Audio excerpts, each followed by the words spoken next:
All right, we're back once again with Tom, and today we're going to talk about supplements. Right? It's a big topic, but let's talk about do I need to take supplements? What ones should I be taking? Right? How much and why would I do all this? Right. So supplements are so popular for people, typically because they're looking for the magic bullet. So the first thing we should say is that supplements are a 1% contributor to your overall health, meaning the majority of the contributions, the 99%, are in the decisions you make every day about food, in how active you are, all the sort of things that you do outside of there. So, how much you're sleeping, how well you manage stress.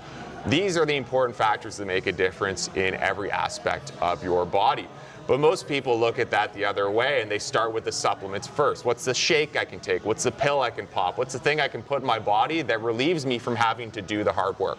So if you're that person, you're going about things the wrong way, and supplements have zero effectiveness for you. If you look at it the other way, I sleep well, I try and do some stress management, I go to the gym as often as possible, and I eat as well as I can, as often as I can, and I think I have my habits down pretty good. And I want to know, what else can I do? Can supplements help me out? If you're that person, then yeah, you can get a little bit out of supplements. But here's the thing about supplements. They're only effective in places where you're deficient. There's no supplements that are typically effective for people across the board, or especially effective in the same way with people across the board. So for instance, we can make some assumptions like the average human being, the average modern human being, probably is a little bit low in their protein intake. It's probably a little low in things like vitamin D and a little low in something like omega-3 fatty acids. So something like that is a good place for people to start, because chances are you're not in the sun very much, chances are you eat too much omega-6, and that you're not getting adequate quality protein intake. So something like that is a no-brainer. But when we get into things like glutamine, BCAAs, all these other more incomplete, obscure vitamins and minerals, unless you have a deficiency in a vitamin or mineral, putting more in your body is not really going to do all that much for you. So I think supplements are far overemphasized and don't really give people that much in return. I think it costs you more money than anything else, and it doesn't really give you a big positive effect in your physique. All right, so you mentioned a few supplements there. Well, you mentioned a few deficiencies, with right. Supplements clearly linked to them. So would you recommend supplements that everybody should be taking, or does that make sense? Well, there's no harm in taking a multivitamin. There's no harm in taking omega-3 fish oils. There's no harm in taking a little bit of vitamin D. Things like that, and there's no harm in taking a protein supplement if you have trouble getting quality protein in, assuming it's a protein supplement that you digest well and makes you feel good.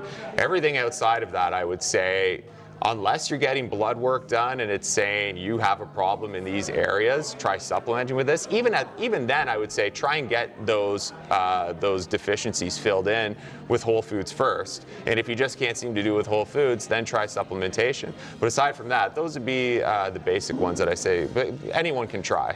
All right, so if I mention supplements to my friends and family, I think the first thing that comes to mind is creatine.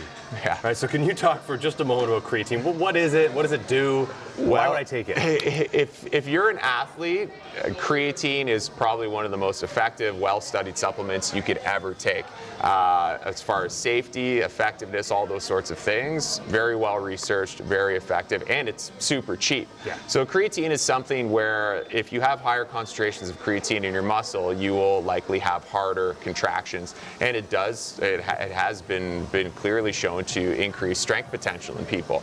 But if you're not an elite athlete, especially something like an Olympic lifter or someone like an Olympic lifter, where every pound that you lift counts, like it makes a big difference in your performance, then why do you really care about taking creatine? Are you trying to go from a 400-pound squat to a 405-pound squat? If that's not you and that's not the case, what are you taking creatine for? And it's like that with most supplements, right? The effect is minimal, but it's important for a very small percentage of the population to have that increased minimal effect. But for most people, just eat well, exercise, take care of yourself. Supplements are not going to contribute that much to your overall health. Right. So just because something's been proven to work doesn't mean that it does enough to make it worth taking for you. Right, and unless you're taking it every single day for a long-term period of time and you're planning on continuing to take it for as long as you want to maintain the result that you're trying to get out of it, then there's really no point in doing it. What are you going to do? Take creatine for 6 months, see your back squat go up by 1%,